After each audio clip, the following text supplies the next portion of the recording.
मग इथे कर्म बिघडले की नाही. बरोबर आहे. मग ह्या कर्माचा कोणी विचार करायला पाहिजे. दोष त्या मुलांना नाही द्यायचा. आई वडील हे आई वडील कधी होतात बरं? मॅच्युरिटी आल्यावर. बरोबर आहे. मग ते मॅच्युअर झाले का? मग त्यांचं बिघडलं ना कर्म. मग कर्माची फळं कशी असतात? मग कर्माची फळं आले ना इथे. फळं म्हणजे आपले हे संतानच आहे. आज तुम्ही त्यांना काय देताय? ते छोटंसं पोरगं कुठे सोडतात तुम्ही? अंगणवाडीमध्ये, पाड्या घरामध्ये, डे केअर मध्ये. मग ते मोठी झाल्यावर तुम्हाला कुठे सोडणार? वृद्धाश्रमात. कर्माचे फळ इथं जैसे का तैसा. हा, जो जैसे बुवा वैसे ही काटे फल. ताई, तुम्ही अकर्म आणि कर्म या विषयावर बोलत होतात. ते जरा मला सांगाल का, काय एक्झॅक्टली अकर्म म्हणजे काय? हा, तुम्ही छान प्रश्न विचारला. अकर्म म्हणजे कर्म आणि विकर्माच्या व्यतिरिक्त, म्हणजे कर्मबंधनात न बांधता स्वतःला निष्काम भावनेने केलेले कर्म म्हणजे अकर्म. जसं आपण गाईला पोळी देतो, बरोबर आहे, तर त्याच्यात आपल्या काही भावना नसतात की आपल्याला याचं पुण्य मिळेल वगैरे वगैरे. पुण्य आणि पापच्या पलीकडे असतं ते, बरोबर आहे. म्हणजे निस्वार्थ भावनेने केलेल्या कर्मालाच अकर्म म्हणतात. कर्म तर माणूस सतत करत असतो, बरोबर, आणि आपला स्वतःला बांधत असतो. बरोबर. मग ते हेच झालं ना शेवटी. एक लेवा एक देवादूतम, कोई किसी का पिता नाही पुत्तम, ऋण संबंध जुडे एक थाटा, अंत समय से 12 बटा.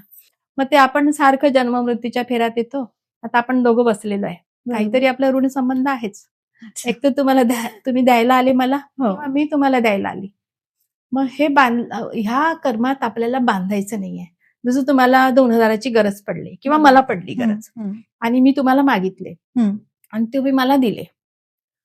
तुमच्या मनातून तुम्ही ठरवलं की यांना आवश्यकता आहे 2,000ची, आपण यांना द्यायचं. पण हा देणारा वरचा आहे, मी नाही. त्यावेळेस तुम्ही कर्मात बांधलेले नाही. कळलं? त्याला अकर्म म्हणतात. आता हे लेनदेनचं पण विषय तुम्हाला म्हणते, आता भरपूर असे आहेत. मी आता बघते मित्रमैत्रिणीमध्ये पैसे लेणं देणं वगैरे होतं, ठीक आहे. तर या याच्यामध्ये आता समजा तुम्ही माझे बेस्ट फ्रेंड आहात, तुम्ही मला ₹200 मागितले आणि देऊन मी दिले, तुम्ही काही परत करतच नाही. अशा भरपूर गोष्टी होतात. लाखो लाखो लोक देत नाहीत. एवढंच काय, विजय माल्या वगैरे सारखी मोठी मोठी लोक पैसे घेऊन चोरून निघून गेले. यांना पण कर्माची फळ भोगावी लागते. हो हो हो, कर्म हे कुणालाच चुकले नाही. किती पटाने ते कर्म चुकावं लागेल? किती पटाने म्हणजे कयो पटाने. ते उदाहरण मागाशी दिलं होतं ना, द्रौपदीने किती मोठा कपडा दिला होता, 4 हात किंवा 8 हात. म्हणजे 1 रुपयाचे 1,000 त्यांना द्यावे लागते. यस, बिलकुल करेक्ट. हेच ते सत्य आहे. हे सत्य जर पकडायला आलं ना, माणूस पकडता आलं ना, हेच ते तत्वज्ञान पण आहे. हे जर तत्व तुम्ही पकडायला लागले ना, तर तुम्ही अकर्म भाव म्हणजे निष्कर्म भावनानेच कर्म कराल. नाही, तुम्ही जे काही बोलताय हे सगळं शास्त्रामध्ये, आपल्या पुस्तकामध्ये लिहिलंय? हो, हे शास्त्रामध्ये आहे.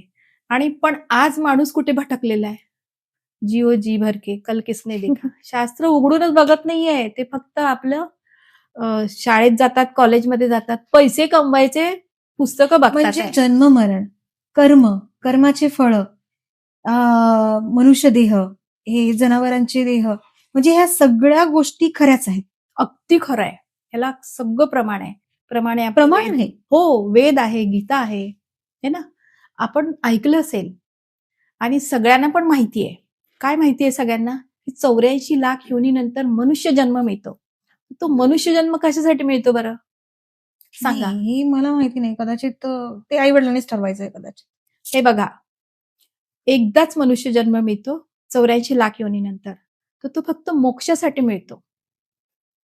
कारण की मला सांगा तुम्ही, चिमणी आपल्या बच्चांसाठी दाणे घेऊन येते, बरोबर? हो. आणि ती त्याच्यात चोचीत टाकते, म्हणजे तिला प्रेम आहे, बरोबर. ती तिचं कर्म करते आहे. हो. मग माणूस याच्यापेक्षा वेगळा आहे, मग तेच कर्म करतोय. मग चिमणीत आणि माणसामध्ये काय फरक आहे? मला आन्सर नाही. मग इतकं सुंदर मनुष्य देह दिलाय, त्याला बुद्धी दिली आहे, त्याला मन दिलंय, वाचा दिली आहे. काहीतरी वेगळं असेल ना, काहीतरी असेल, आणि ते शास्त्रामध्ये लिहिलेलं आहे. यस, जनावरांनाही प्रेम आहे ना, ते आपल्या बच्चांसाठी करतात, लढतात, है ना.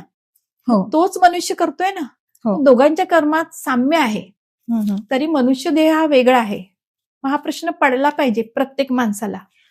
ताई, समजा एखादा माणूस आहे, तो एखाद्या मुलीला घाण नजरेने बघतोय, यस, ठीक आहे.